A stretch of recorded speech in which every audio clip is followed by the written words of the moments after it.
जय हिंद मित्रों। यूपी निकाय चुनाव में रैपिड सर्वे और ट्रिपल टेस्ट। स्थानीय निकाय चुनाव मामले में प्रदेश सरकार ने कहा है कि 2017 में हुए अन्य पिछड़ा वर्ग अर्थात ओबीसी के सर्वे को आरक्षण का आधार माना जाए। हाईकोर्ट में दायर याचिकाओं के पक्षकारों को सोमवार को उपलब्ध कराए गए जवाबी हलफनामे में सरकार ने कहा है कि इसी सर्वे को ट्रिपल टेस्ट माना जाए।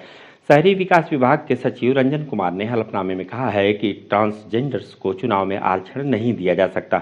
निकाय चुनाव से जुड़ी याचिकाओं पर हाईकोर्ट की लखनऊ पीठ में अब से कुछ ही देर में सुनवाई होगी। सभी पक्ष सरकार के जवाब पर प्रत्युत्तर दाखिल करेंगे। पिछली सुनवाई में हाईकोर्ट ने सरकार से पूछा था कि किन प्रावधानों के तहत निकायों में प्रशासकों की नियुक्ति की गई है। इस पर सरकार ने कहा है कि 5 दिसंबर 2011 के हाईकोर्ट के फैसले के तहत इसका प्रावधान है। इलाहाबाद हाईकोर्ट के लखनऊ पीठ ने पहले स्थानीय निकाय चुनाव की अंतिम अधिसूचना जारी करने पर 20 दिसंबर तक रोक लगा दी थी। साथ ही राज्य सरकार को आदेश दिया था कि 20 दिसंबर तक बीते 5 दिसंबर को जारी अंतिम आरक्षण की अधिसूचना के तहत आदेश जारी न करे। कोर्ट ने ओबीसी को उचित आरक्षण का लाभ दिए जाने और सीटों के रोटेशन के मुद्दों को लेकर दायर जनहित याचिकाओं पर सुनवाई करते हुए यह आदेश दिया था।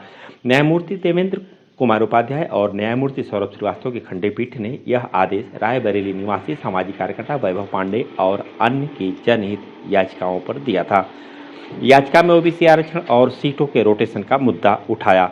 जनहित याचिकाओं में निकाय चुनाव में पिछड़ा वर्ग को आरक्षण का उचित लाभ दिए जाने और सीटों के रोटेशन के मुद्दे उठाए गए हैं।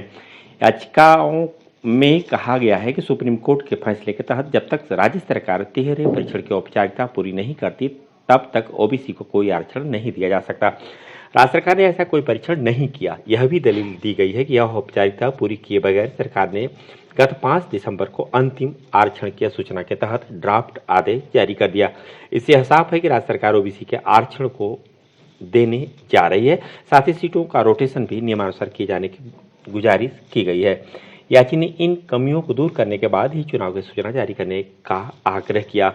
सरकारी वकील ने यह कहते हुए याचिका का विरोध किया था कि 5 दिसंबर की सरकार की सूचना महज एक ड्राफ्ट आदेश है जिस पर सरकार ने आपत्तियां मांगी हैं। ऐसे में इससे व्यथित याची और अन्य लोग इस पर अपनी आपत्तियां दाखिल कर सकते हैं। इस तरह अभी यह याचिका समय पूर्व दाखिल की गई है।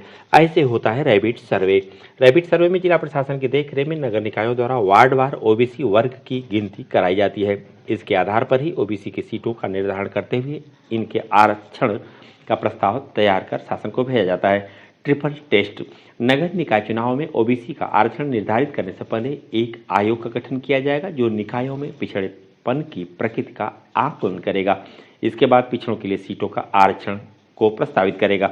दूसरे चरण में स्थानीय निकायों द्वारा ओबीसी की संख्या का परीक्षण कराया जाएगा और तीसरे चरण में शासन के स्तर पर सत्यापन कराया जाएगा। जय हिंद।